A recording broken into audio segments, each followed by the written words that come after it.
Mil cairão ao teu lado, de Suzy Hasselmund e Milan Schuch. A emocionante história de um soldado e sua família que ousaram viver a sua fé na Alemanha de Hitler. Capítulo 9. O nascimento de Suzy. Dá-nos o pão nosso, murmurava Helene de cada dia. Era uma oração frequente nesses dias. Apesar de estar recebendo novamente a pensão do governo para as crianças, era cada vez mais difícil encontrar comida.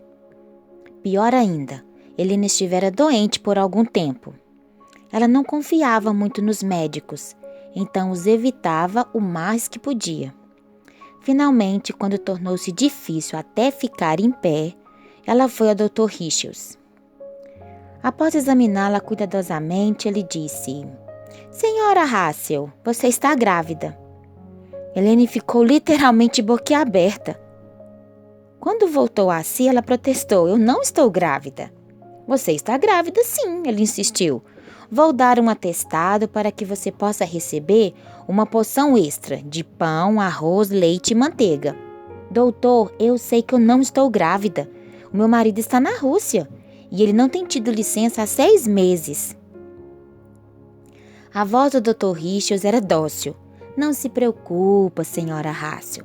Eu vejo mulheres grávidas cujo marido não está em casa o tempo todo. É a natureza humana.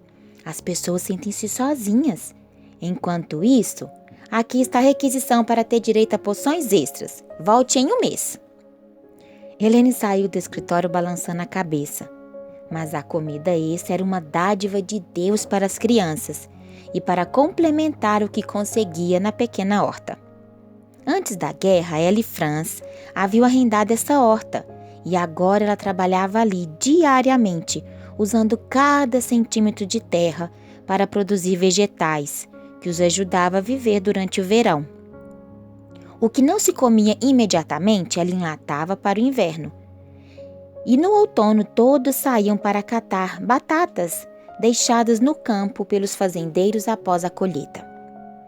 Eles também pegavam o bonde até a estação final e entravam pela mata, onde o chão estava coberto de pequenas nozes, as faias. Eles enchiam baldes e baldes e voltavam para casa. Helene moía as pequeninas castanhas e extraía alguns poucos copos de óleo precioso. Como vai o bebê? O Dr. Richels perguntava mês após mês. Eu não estou grávida, ela insistia. Ele sorria bondosamente e renovava as porções extras. Finalmente, após 7 meses, ele admitiu que havia errado no diagnóstico. Isso com certeza não ajudou Helene a voltar a confiar nos médicos. No entanto, ela reconheceu que Deus havia usado aquele homem em sua providência para a família. Enquanto isso, o bombardeio de Frankfurt continuava. Noite após noite, Helene e as crianças eram acordadas pelas sirenes estridentes de ataques aéreos. Noite após noite, eles corriam pelas ruas tenebrosas até o abrigo. Uma noite, o ataque foi particularmente terrível. Kurt, Lotte, Gerd! Helene gritou: levantem-se, crianças! Levou vários minutos até que ela conseguisse acordar as crianças sonolentas. E quando chegaram à rua, tudo estava deserto. Ao redor, só ouviam o assobio das bombas caindo e então as explosões estrondosas. Não conseguiremos chegar ao abrigo, Helene pensou consigo mesma. Em desespero, ela empurrou as crianças em direção a um abrigo no porão de uma casa no caminho. Batendo à porta, ela conseguiu que abrissem. Algumas pessoas os puxaram para dentro e fecharam a porta novamente. Através de pouca luz que vinha do lampião a querosene, Helene distinguiu algumas formas.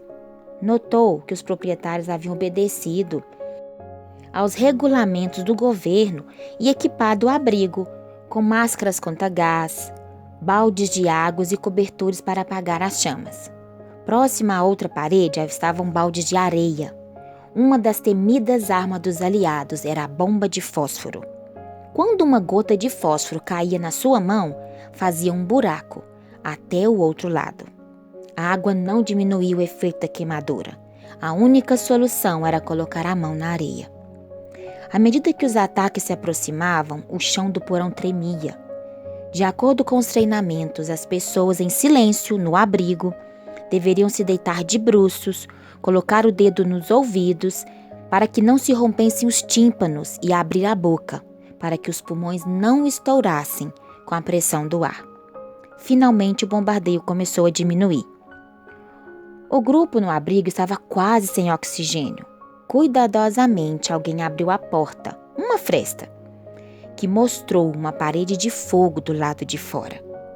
Todos pareciam chocados demais para fazer alguma coisa. No desespero, Helene tomou o comando. Precisamos sair, ela sugeriu, ou nós vamos morrer sufocados. Ela pegou os cobertores, molhou nos baldes de água e deu um para cada pessoa. Com os cobertores enrolados e bem seguros, as pessoas poderiam mergulhar por dentro das chamas. Kurt correu primeiro, depois Lot e Gerd, enquanto ela os seguia por último.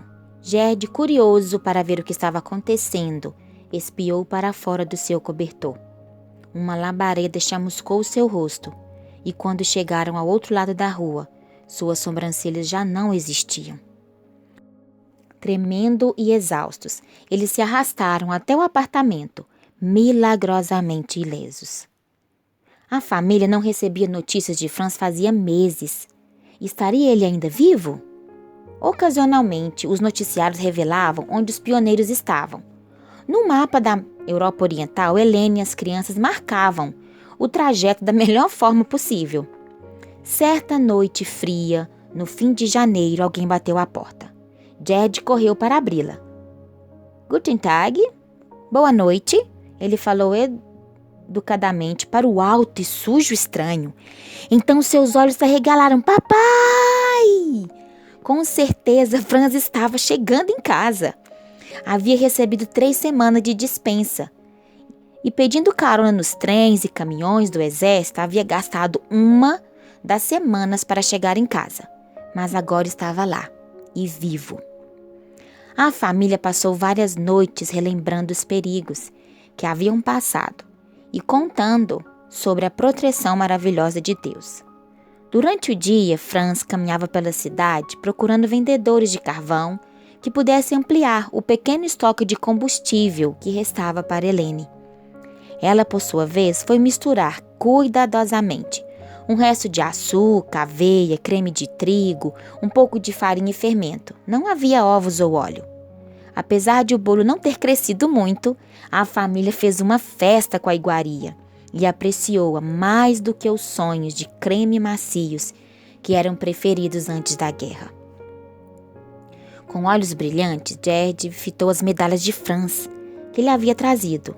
Ele secretamente as levou para a escola. Um dia e mostrou seus colegas. Meu pai é um grande soldado, ele se gabava. Ele está ajudando a Alemanha a vencer a guerra. Orgulhoso, ele mostrava para o grupo das crianças. Helene encontrou as medalhas nos bolsos da calça de Gerd, após ele ter se trocado. Aquela noite, Franz reuniu a família e disse: Quero que vocês imaginem um país como nenhum outro na Terra. As pessoas são prósperas e vivem em casas bonitas. Tem carro e comida abundante todos os dias. O país tem muitas leis. Uma das leis proclama que é proibido adorar a Deus. A outra lei diz que o governo matará crianças e adultos que são diferentes. Somente as pessoas que são fortes, saudáveis e inteligentes e que seguem as leis do governo poderão viver. As crianças acompanharam a descrição deste cenário fantástico com os olhos arregalados. De repente, Franz perguntou: Que tal viver num país como esse? As respostas saíram prontamente. Seria horrível. Se não gostassem de nós, seríamos mortos. Gerd resumiu da melhor forma. Eu não aproveitaria as coisas maravilhosas, porque estaria com muito medo de sair de casa. Eu não poderia nem ir à escola. E se a professora pensasse que eu não era suficientemente inteligente? Franz fez uma longa pausa e finalmente disse: Crianças, Se a Alemanha vencer a guerra, se transformará no país que eu descrevi. Sensibilizados, eles se ajoelharam para orar. Querido Deus, por favor, não permita que vençamos a guerra. Deixe a Alemanha ser derrotada logo, Senhor, para que o sofrimento termine. Pouco depois chegou o momento de dar adeus. Essa partida foi mais difícil do que a primeira, porque agora eles estavam conscientes mais do que nunca que talvez não poderiam se ver novamente. Depois que Franz saiu, ele novamente se sentiu doente e logo percebeu que desta vez ela realmente estava grávida. Pesarosa, ela voltou ao Dr. Hilschius. Como ela poderia cuidar de uma quarta criança quando nem mesmo tinha ideia do fim da guerra? O Dr. Hilschius confirmou a gravidez e novamente requisitou porções extras de mantimentos. Pelo menos conseguiram atravessar outro verão. À medida que a guerra se intensificou, os aliados aumentaram os bombardeios à Alemanha. Agora, todas as noites, as sirenes contra ataques aéreos soavam, enquanto esquadrilhas de bombardeiros destruidores sobrevoavam. Dia após dia, quando Helene recebia a correspondência, olhava os envelopes. Ela dizia uma oração de agradecimento cada vez que não encontrava uma com a tarja preta. Ela sabia que elas continham notícias temíveis. Lamentamos. Sempre começavam assim e continuavam. Seu esposo morreu como um herói da pátria. Milhares de alemães estavam recebendo essas cartas. Cada edição do jornal de Frankfurt Generation continha longas colunas com tarja preta, cheia de nomes de soldados locais mortos em ação. O quinto inverno da guerra havia chegado e o bebê estava para nascer. Para os outros 3 partos, Helene havia sido hospitalizada, mas este seria diferente. A maior parte do centro de Frankfurt estava ardendo em ruínas. Os hospitais que ainda funcionavam aceitavam apenas casos de emergência. Auxiliadas somente por uma parteira, as mulheres tinham que dar à luz em casa. Então, numa noite congelante e chuvosa do fim de setembro, Helene descansava no sofá, na pequenina cozinha, enquanto Lotte e Gerd lavavam e secavam as louças. Estava muito frio. A porção de carvão que recebiam para o inverno era suficiente só para aquecer esse quarto, e o aquecedor ficava desligado, a não ser que fosse absolutamente necessário. Kurt foi de janela em janela, certificando que as cortinas estavam bem fechadas. Ele sabia muito bem que nem mesmo uma fresta de luz poderia denunciar a localização do apartamento para os aviões inimigos que rasantes procuravam alvos. Qualquer descuido poderia causar a morte de muitas pessoas. Toda aquela tarde, Helene tinha percebido os princípios do trabalho de parto. As crianças pareciam quão desamparada e desanimada ela estava se sentindo. Mamãe, não tenha medo, falou Lotte, tentando confortá-la. Nós cuidaremos de você, disse Gerd. Ajudaremos a cuidar do bebê. Helene sorriu, apesar da dor. As contrações estavam vindo agora de intervalos regulares. Lotte, Gerd, a sua voz saiu fraca. É a hora de vocês irem para a cama. Enquanto as 2 crianças foram para o quarto, obedientes, ela virou-se para Kurt. Kurt, vista-se bem. Coloque o cachecol, as luvas e vá buscar a senhora Gabel, a parteira. Kurt saiu pela noite cortante. As regras do blackout ordenavam que nenhuma luz dos postes ou das casas poderiam estar acesa ou aparecer. A única iluminação era um brilho alaranjado no céu do fogo que consumia Frankfurt. Enquanto se apressava pelas ruas, ele ouvia o barulho familiar dos aviões, os assobios das bombas e o rugir das explosões. O choque das explosões sacudiam as casas e chacoalhavam as vidraças, e o ar frio corria pelas suas orelhas e o deixava sem ar. Finalmente ele chegou à casa da senhora Gabel, que pegou sua valise preta e seguiu pela noite. Chegando ao apartamento, ela começou a dar ordens a Kurt. Pegue bastante água fervendo. Depois, algumas toalhas limpas e traga para o quarto da sua mãe. Está muito frio aqui. Eu liguei o aquecedor faz um pouco de tempo. Tudo bem, ela disse. Agora fique na cozinha. Eu chamarei se precisar de você. Hora depois, Kurt ouviu um pequeno gemido. Como mágica, Lottie e Gerd apareceram na entrada do quarto, deles enrolados no cobertor. Não conseguimos dormir, disse Gerd. Já nasceu? Os três foram na ponta dos pés até o quarto. Lottie abriu uma fresta e espiou, e então abriu a porta completamente. Oh, mamãe, ela exclamou, o bebê nasceu. Doeu muito? É um irmão ou uma irmã? Helene sorriu e apontou para o berço onde o bebê estava deitado e já vestido. Você tem uma irmãzinha. O nome dela é Suzy. Encantados, eles rodearam o berço e admiraram o pequenino e gracioso rostinho. E até notaram que os dedinhos já tinham unhas. Tinha uma irmãzinha. Ajoelharam-se perto da cama de Helene e juntos agradeceram a Deus pelo parto bem-sucedido e pelo bebê saudável. Estou indo para casa, a senhora Gabel por fim anunciou. Você não deverá precisar mais de mim. Tente descansar um pouco. As crianças voltaram para a cama e dormiram. Mas, às 4 horas da manhã, foram novamente acordados pelas sirenes. Aviões inimigos estavam sobrevoando novamente e ninguém sabia onde poderiam soltar o carregamento de bombas. Kurt cambaleou até o quarto de Helene. Mamãe, o que devemos fazer? Acorde as crianças, ela falou. Precisamos ir para o abrigo contra bombas. Você conseguirá? Ou eu deveria levar Lottie e Gerd enquanto ficar aqui? Não, precisamos ficar juntos, vamos todos. Eu vou aguentar. Então vestiram-se rapidamente, enrolaram o bebê em cobertores e saíram na noite gelada. Sombras corriam em direção ao abrigo, a uns 600 metros de distância. Quando Helene entrou, o bombardeiro estava começando a distância. Alguém bateu e trancou a porta vedada do abrigo. Quase imediatamente a eletricidade foi cortada e a circulação do ar parou. Em silêncio e total escuridão, as pessoas esperavam. Todos tinham que ficar em pé por causa do espaço. Com licença, Helene cochichou. Eu acabei de passar por um parto, apenas 3 horas. Aqui, disse alguém, venha para cá para que você possa encostar na parede. Dê espaço para essa mulher, por favor. Não que fosse necessário encostar em alguma coisa, o abrigo construído para receber 2.000 pessoas estava lotado com 6.000.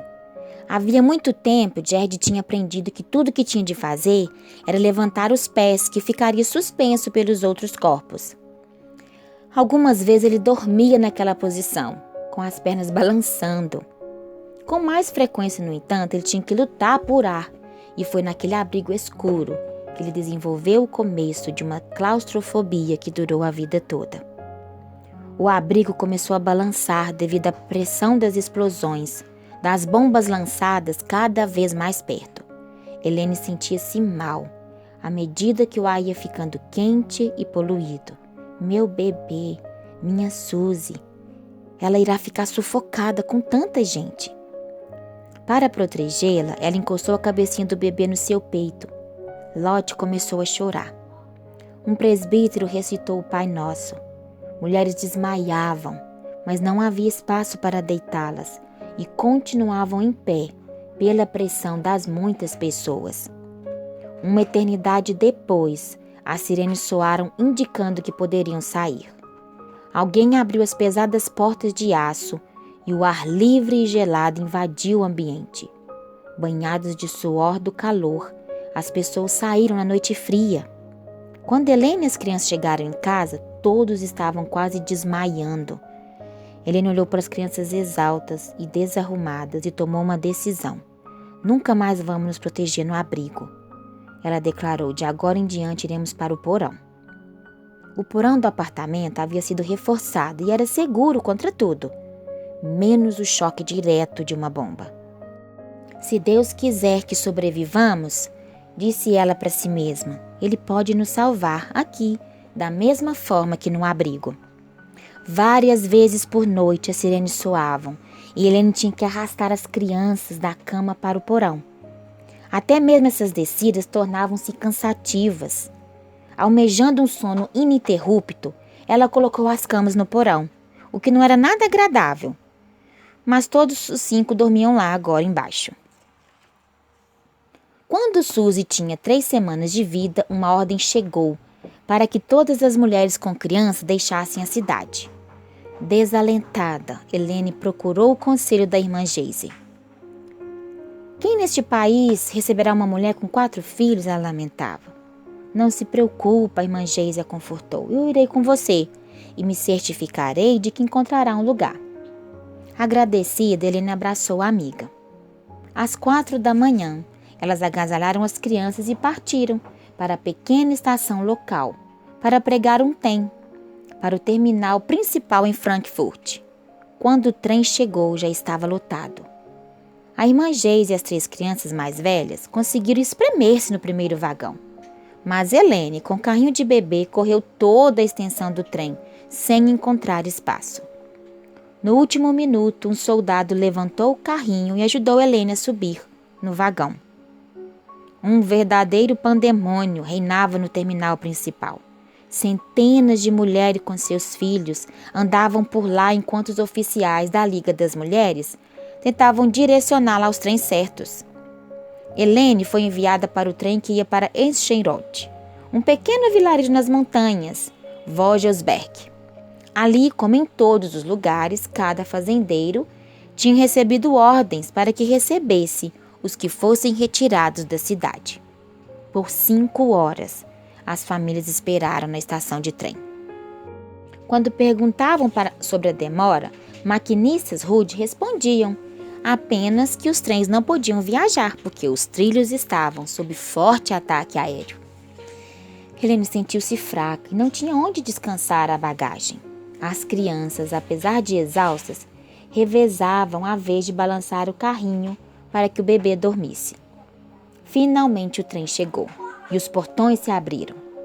As pessoas se empurravam através deles, ansiosa por terem um assento. A irmã Geise ajudou Helene a levantar-se e vagarosamente seguir a multidão. Espiando em cada vagão enquanto passavam, notaram que o trem estava repleto. Finalmente chegaram ao último vagão. Será que não iremos viajar? Lotte perguntou. Aqui, há lugar. Tem um banco inteiro vazio ali dentro. Vamos lá, rápido, rápido, falou Helene. Todos entraram e se afundaram satisfeitos em seus assentos. O trem partiu.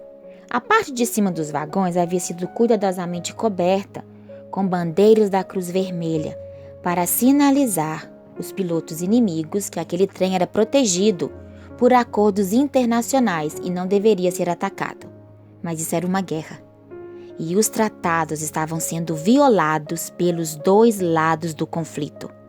Aviões davam voos rasantes. Alguns abriam fogo contra o trem, enquanto outros jogavam granadas dentro dos vagões. Mulheres gritando arrastavam seus filhos para debaixo dos bancos de madeira para os protegerem. Pessoas ficaram feridas em todos os vagões, com exceção do último. Nenhuma bala atingiu, nenhuma granada explodiu. Suzy dormiu em paz durante o ataque inteiro. Deus guardou um lugar para nós no último vagão. Helene falou baixinho. De repente os aviões desapareceram. Os que não foram atingidos ajudavam a atender os feridos e confortavam as mulheres e crianças que sangravam enquanto o trem ficou parado por algumas horas em algum lugar não identificado. A jornada recomeçou novamente, a passo de lesma. E tarde da noite, o trem chegou à estação mais perto de Enschenroth. Havia levado o dia inteiro para percorrer os 60 quilômetros de distância. Um ônibus os esperava para transportá-los na última parte da viagem. E o motor já roncava enquanto famílias subiam a bordo. Em Enschenroth estava extremamente frio e meio metro de neve cobria o chão. A comandante do transporte, uma oficial de alto escalão da Liga das Mulheres, Colocou os refugiados no prédio da escola, a vários quilômetros da estação, e de lá passou a enviar pessoas para diferentes fazendas. Uma das mulheres tinha 7 filhos. Foram logo divididos em várias casas. Eu não quero me separar dos meus filhos, Helena insistia. Se isso acontecer, pensou consigo, terão que comer porco e não conseguirão guardar o sábado. Ela esperou e esperou no edifício da escola, mas ninguém queria abrigar uma família com 5 membros. Finalmente, todos tinham sido encaminhados e restavam somente Helene, a irmã Geisa e as crianças. Desesperada, a líder do transporte ordenou que a dona de uma hospedaria do vilarejo providenciasse lugar para eles durante aquela noite, até que fizesse arranjos mais permanentes no dia seguinte. Brava por causa da inconveniência, a proprietária os mandou chamar e preparou um pequeno quarto em cima. Era extremamente frio. A água na bacia para lavar as mãos estava congelada e o gelo parecia formar flores na janela. A roupa de cama era pegajosa. Quando Helene tentou acender o fogo, com a madeira molhada, esfumaçou e fez barulho, mas produziu um pouco de calor. Suzy, em suas fraldas molhadas, pegou um resfriado e de manhã já estava com febre alta e dificuldades para respirar. Curte, disse Helena, enquanto acordava o menino cansado na manhã seguinte. Acabaram de me falar que os fazendeiros vão providenciar alojamento, mas nós temos que conseguir a nossa roupa de cama e louça. Você terá que voltar a Frankfurt para pegá-los. Kurt saiu imediatamente, caminhando quilômetros pela neve até a estação. Ali embarcou no trem para Frankfurt. O trem mal havia chegado na estação e as sirenes de ataques aéreos dispararam e as bombas começaram a cair do céu. O menino, com medo, procurou abrigo no porão de um prédio já bombardeado. Ele se escondeu enquanto o chão vibrava e grandes ratos corriam pelo piso. Quando o ataque parou, ele continuou na jornada perigosa até a sua casa. Ao mesmo tempo, em Enchirond, Helene ouvira um poderoso estrondo no céu. Ela foi para fora e viu uma esquadrilha de aviões bombardeiros inimigos voando em formação em direção a Frankfurt para descarregar lá as bombas. Senhor, ela orou com os dedos intercalados e apertando até que as juntas ficassem brancas. Será que nunca haverá um fim para esse horror? Tem-nos guardado até aqui. Será que vou perder o meu filho agora, nesse inferno de Frankfurt? E ainda o meu bebê para a pneumonia? Eu não tenho mais força, Senhor. Ajude-nos a todos.